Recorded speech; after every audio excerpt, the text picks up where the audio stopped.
तो नारद जी महाराज बद्रीनाथ गए और बद्रीनाथ में सनत कुमारों ने जैसे नारद जी को देखा तो नारद जी का मुख देख करके सनत कुमार बोले कि आप बड़े दुखी लग रहे हो, बड़े पीड़ा में लग रहे हो, क्या बात है? तब नारद जी ने अपना कष्ट बताया।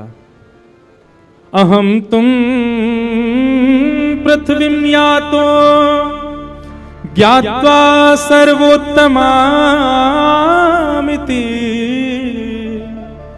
पुष्करम च प्रयागम च काशी गोदावरी तथा। नारद जी महाराज बोले, हे सनत कुमार, मैं देवलोक से पृथ्वी पर आया ये जानकर के कि पृथ्वी तो बहुत अच्छी है, कि जिस प्रकार आप विदेश की बहुत प्रशंसा सुनते हैं पर जब आप वहां जाएंगे तो आपको अनुभव होगा कि जो सुना था वैसा कुछ भी नहीं है, बिल्कुल विपरीत है। ठीक वैसे ही देवलोक में पृथ्वी की बहुत महिमा गाई जाती है। ये देवता आपस में बैठे बैठे हम आप सबकी बड़ी महिमा गाते हैं, बोले इंसान कितने भाग्यशाली, इनको दर्शन करने के लिए बद्रीनाथ, केदारनाथ, वृंदावन, श्रीनाथ द्वारा दक्षिण में चले जाओ, तिरुपति बालाजी, वैष्णो देवी उत्तर भारत में, अमरनाथ, कितने सारे दर्शन के स्थान हैं। ये जब जहां चाहें जा सकते हैं, जब चाहें कथा सुन सकते हैं, जब चाहें अपने गुरुदेव के स्थान पर जा सकते हैं। इनके लिए कितने सौभाग्य की बात है, क्योंकि देवता सब जगह नहीं जा सकते, देवताओं के लिए प्रतिबंध है सब जगह जाना। नारद जी महाराज ने सोचा इतनी पृथ्वी की महिमा है तो मैं देख के तो आऊं पृथ्वी है कैसी। लेकिन नारद जी कहते हैं मैं पृथ्वी पर आया और पृथ्वी आकर के मैं सब जगह घूमा, पर जैसा मैंने सुना था वैसा मुझे कुछ नहीं मिला। आज आप पृथ्वी पर मानवों की जिस स्थिति को देखते हो, 5000 वर्ष पहले नारद जी ने वो सब लिखा है यहां पर। नारद जी कहते हैं पृथ्वी कैसी है? बोले सत्यम नास्ति तपः शौचम दया दानम न विद्यते उदर भरिणो जीवा बकार कूट भाषिण। सत्य नहीं बोलते यहां के लोग। बंधुओं, आप यदि काउंट करें अपना हर दिन, आप महीने के 30 दिन काउंट कीजिए कि मैंने ऐसा कौन सा दिन निकाला जिस दिन मैंने झूठ ही नहीं बोला हो। मुश्किल से 4 या 5 दिन निकल करके आएंगे 30 में से। हर दिन हम झूठ बोलते हैं, हर दिन असत्य भाषण करते हैं। और असत्य के भी बहुत रूप हैं, किसी से बोलना ही असत्य नहीं होता। हम स्वयं के साथ भी जब असत्यता करते हैं, अपने साथ भी अपने आप को जबरदस्ती धकेल रहे हैं संसार के विषय में, यह भी तो असत्य है। हम हर दिन असत्य बोलते हैं। तो सत्यम नास्ति, नारद जी कह रहे हैं यहां के लोग सच बोलते ही नहीं है। दूसरा, नारद जी ने क्या देखा पृथ्वी पर? बोले तपः नास्ति, भजन नहीं करते हैं। क्या करते हैं? बोले दिखावा, आडंबर। जितने भी भक्ति पथिक यहां बैठे हैं, एक बात हमारी बहुत ध्यान से सुनिए, जिस दिन आपके भजन में आडंबर आ गया उसी दिन ठाकुर जी दूर हो जाएंगे। आपने एक बार भी यह विचार कर लिया कि मैं ऐसा करूं जिससे 4 लोगों को दिखे कि ओहो ये तो बड़ा भक्त है, उसी दिन ठाकुर जी दूरी बना लेते हैं। ये आडंबर है। कभी भी इस भावना से कुछ नहीं करना है। ना कथा इस भावना से व्यास को करनी चाहिए, ना सेवा इस भावना से सेवार्थी को करनी चाहिए, ना नाम जप इस भावना से नाम जापक को करना चाहिए। जैसे काउंटर भी कई लोग रखते हैं, बहुत ज्यादा काउंटिंग्स उसमें बढ़ जाती है तो फिर संतों को दिखा भी देते थे, महाराज जी 35,000 नाम हो गए सुबह से अभी तक। क्यों? आपकी भक्ति में जिस दिन प्रदर्शन आ जाएगा ठाकुर जी उसी दिन कोसों दूर चले जाएंगे। इसलिए प्रदर्शन नहीं, दर्शन में रहो। एक बात सदैव याद रखना,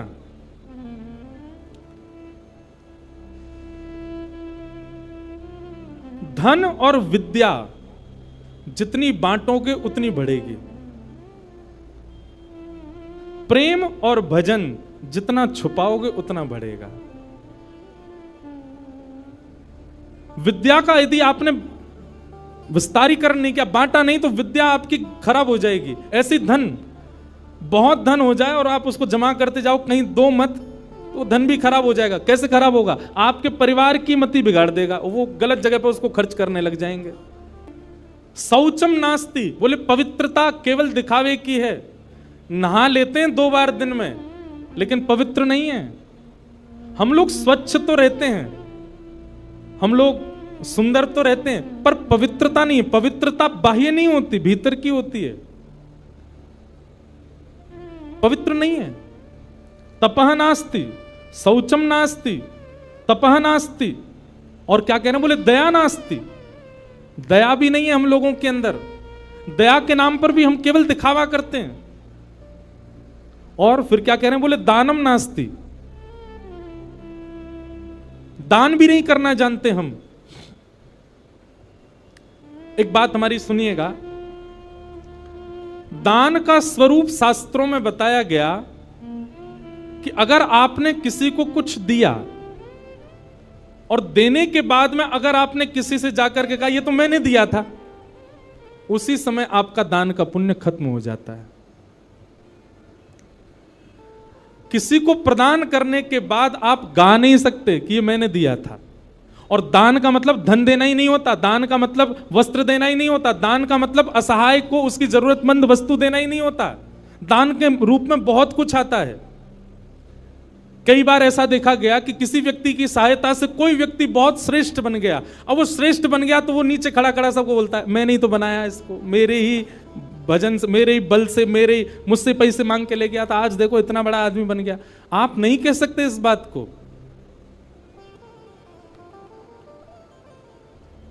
आपसे वस्तु जैसे ही किसी के पास जाती है, अगर वो दान का स्वरूप है तो आप उसको अपना कभी नहीं बता सकते। आपने जिस दिन उसको अपना बताया उसी दिन आपका पुण्य नष्ट हो जाता है, क्षीण हो जाता है। तो दानम नास्ति, हमारा तो काम ही है कि जब तक फोटोग्राफर नहीं हो तब तक दान ही नहीं करते। जब तक कहीं बता ना दें, सोशल मीडिया अपडेट ना कर दें, तब तक दान नहीं होता।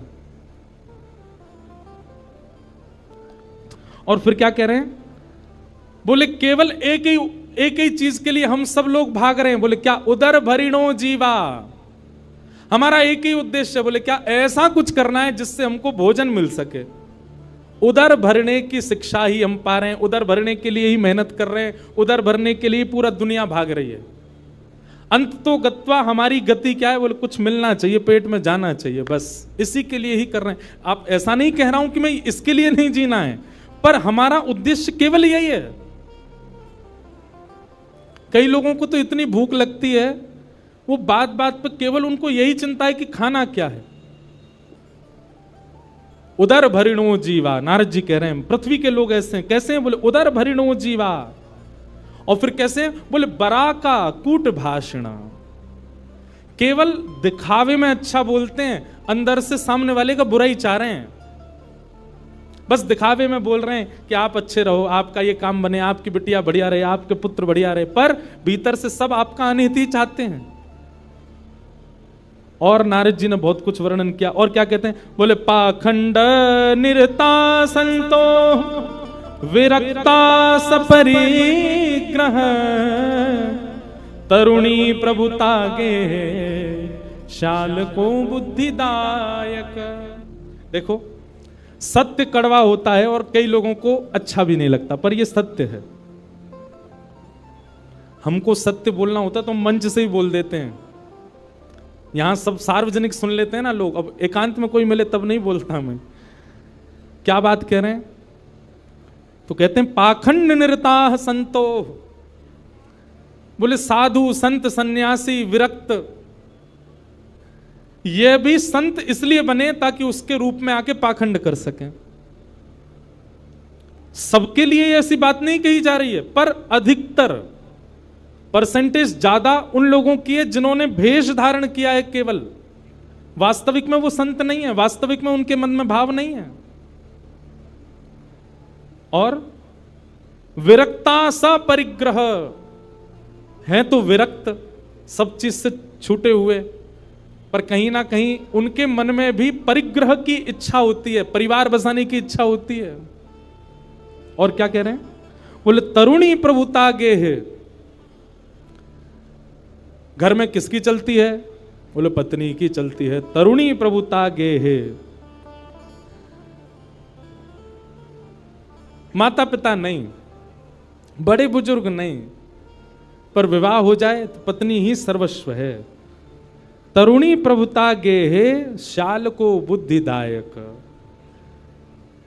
बड़े भैया की बात नहीं मानेंगे, छोटे भाई की बात नहीं मानेंगे, पर साले साहब यदि कुछ कह दें तो वो हमारे लिए सिरोधार्य है। शाल को बुद्धिदायक। नारद जी ने इस प्रकार अब बहुत सारी बातें यहां बताई हैं, सबके बारे में सत्य बता दिया। बोले विवाह नहीं होता है, कन्या विक्रय होता है, वर विक्रय होता है। बेटा को इसलिए नहीं पढ़ा रहे हैं कि तू पढ़ लिख के विद्वान बन, इसलिए पढ़ा रहे हैं तो पढ़ लिख के अच्छा बनेगा तो विवाह में हम इतनी मांग कर सकते हैं। ये सब नारद जी पहले ही बता रहे हैं। नारद जी कहते हैं पृथ्वी पर घूम करके मेरा मन बहुत अशांत हो गया, यहां के लोग तो बड़े विचित्र हैं। तभी नारद जी कहते हैं बाकी सब बात छोड़िए, सब जगह भ्रमण करता करता करता जैसे ही मैं वृंदावन गया, वृंदावन में मैंने एक आश्चर्य देखा। क्या? बोले एक युवती, एक परम सुंदरी कन्या यमुना जी के तट पर बैठी है और उसकी गोद में दो वृद्ध लेटे हैं। उस कन्या से मैंने जब पूछा कि तुम कौन हो, तो उसने अपना परिचय दिया कि मैं भक्ति हूं, और मेरी गोद में जो ये दो वृद्ध हैं ये दोनों ज्ञान और वैराग्य, ये मेरे पुत्र हैं। मैंने उसको पूछा तुम युवा हो और तुम्हारे पुत्र वृद्ध, ये कैसे हो सकता है? तब उसने बताया, बोले संसार के लोग भक्ति करते हैं पर ज्ञान और वैराग्य शून्य रहते हैं।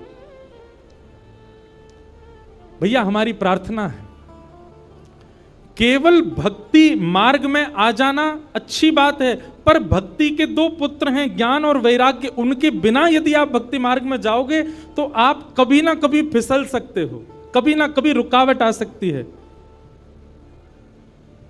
और ज्ञान और वैराग्य इतने कठिन मार्ग नहीं है, ज्ञान और वैराग्य इतने बड़े कठिन नहीं है जितना आपको लगते हैं।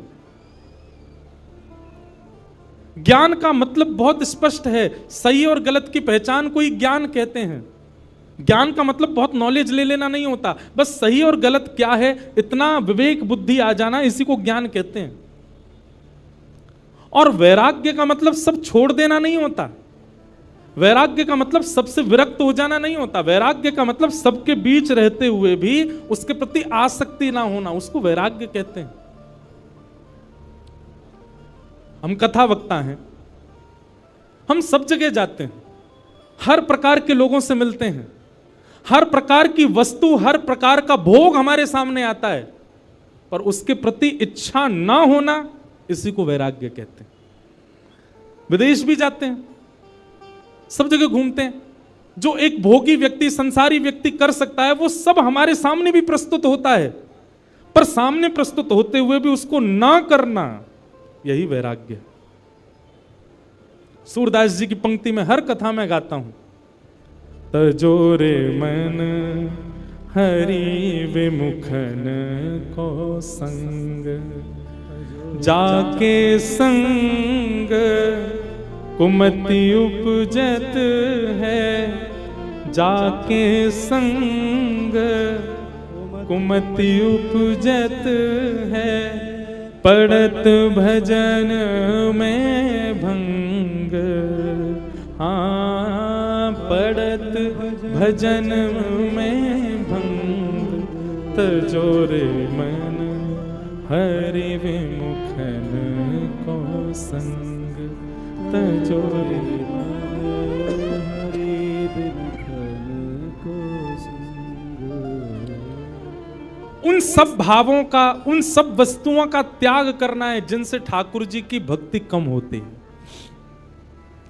प्याज और लहसुन खाना पाप नहीं है, आपको नरक नहीं जाना पड़ेगा उसके बदले, पर अगर आपके चित्त में प्रेम भक्ति है और आप इन तामसी वस्तुओं का यदि बहुत सेवन करते हैं तो प्रेम लक्षणा भक्ति कम हो जाएगी।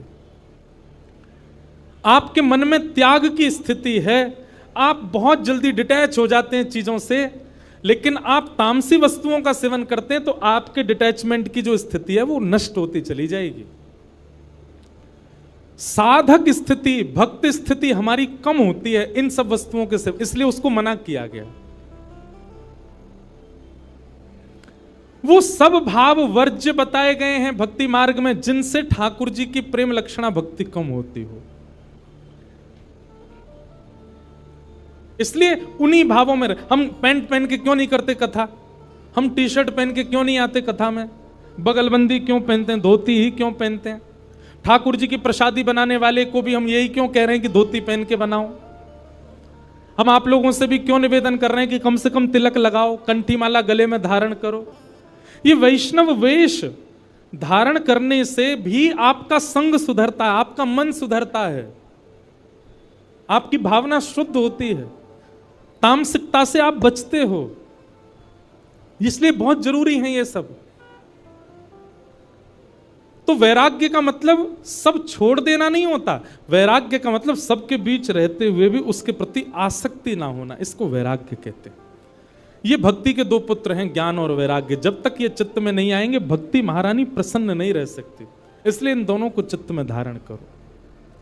नारद जी महाराज ने देखा कि ज्ञान और वैराग्य दोनों वृद्ध हो गए, तो नारद जी महाराज ने प्रयास किया कि ज्ञान और वैराग्य को युवा कैसे किया जाए। संतों से पूछा लेकिन कोई भी इसका प्रमाणित उत्तर नहीं दे पाए। तब नारद जी महाराज आज सनत कुमारों से पूछते हैं कि भक्ति के पुत्र ज्ञान और वैराग्य युवा कैसे होंगे, कृपा करके मुझे बताओ।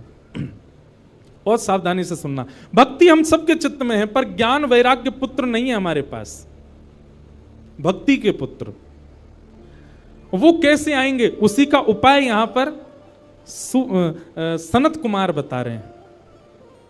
और सनत कुमार कहते हैं ज्ञान वैराग्य की पुष्टता के लिए, ज्ञान वैराग्य के लिए, युवावस्था के लिए क्या करना है। सत्कर्म सूचको नूनम ज्ञान यज्ञ स्मृतो बुधई श्रीमद् भागवतालाप सतु गीत सुखादि। बोले भक्ति के सहित ज्ञान और वैराग्य को यदि चित्त में युवान करना है तो भागवत की कथा सुनो। श्रीमद् भागवत की सप्ताह कथा को ध्यान पूर्वक एक एक शब्द को श्रवण करो। सप्ताह पूर्ण होते क्या होगा, आपके चित्त में भक्ति के पुत्र ज्ञान और वैराग्य दोनों युवा हो जाएंगे, विवेक बुद्धि जागृत हो जाएगी, सही गलत में पहचान अपने आप प्रकट हो जाएगी, अपने आप डिटैच होना शुरू कर दोगे। देखिए डिटैचमेंट का मतलब केवल किसी वस्तु व्यंजन व्यक्ति से दूर हो जाना नहीं होता। डिटैचमेंट का मतलब और क्या होता है, विरक्ति का मतलब और क्या होता है। आपके घर में कुछ ऐसी वारदात हो गई, भगवान ना करे कुछ हो, ऐसा कुछ हो गया जिसके कारण आप बहुत विचलित हो गए। विचलित आप कब होगे, परेशान आप कब होगे, जब आपके चित्त में विरक्ति नहीं होगी। लेकिन कथा आपको ऐसा बना देगी कि फिर चाहे जीवन में जो हो जाए, आपकी लाइफ के साथ चाहे जो कुछ हो जाए, आप उससे टूट नहीं सकते, आप उससे परेशान नहीं हो पाओगे। व्यक्ति टूट जाता है, गिर जाता है, बिखर जाता है और फिर कोसता है ठाकुर जी को, मेरे साथ ये क्या हो गया। ये वही व्यक्ति करता है जो आध्यात्मिक नहीं है। लेकिन आध्यात्मिक व्यक्ति कभी टूटता नहीं, कभी बिखरता नहीं, कभी परेशान नहीं होता। वो अपनी जीवन में आने वाली परिस्थितियों से जूझना सीख जाता है और ये भागवती सिखाती है उसको।